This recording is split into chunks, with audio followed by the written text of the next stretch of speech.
Okay, on to another project. I've got so much work to do here on the farm today. We're supposed to get a storm in tomorrow. I want to try to get as much in the ground as I possibly can. This is something I've been waiting on for a little bit. Last year, I grew my strawberries in towers, and I wasn't a big fan. I'm going to show you what I've got going on here.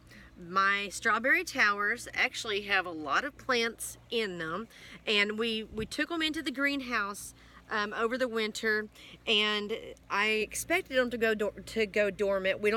Over the winter I didn't run a heater, and they never went dormant. They just continued growing.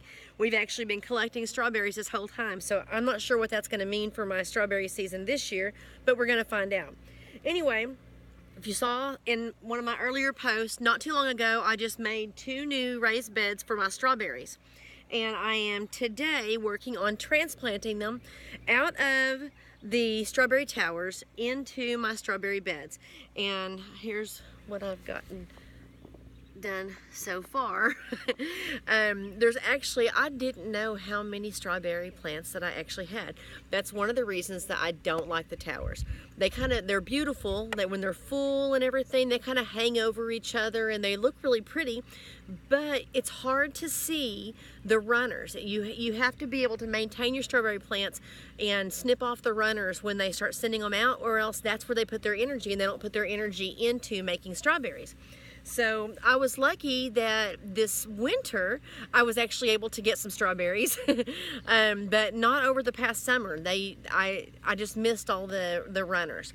So now I am working on getting my strawberries into my new strawberry beds.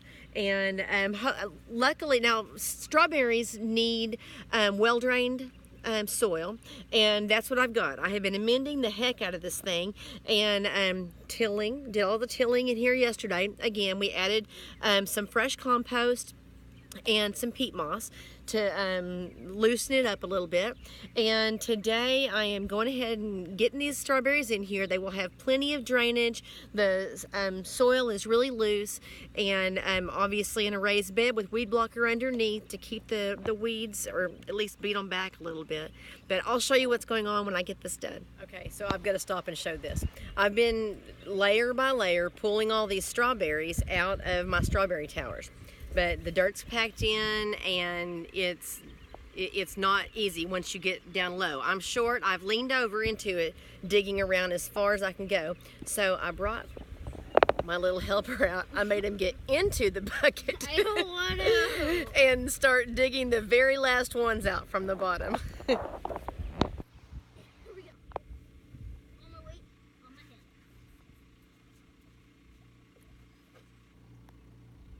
This is one of the best reasons to have kids.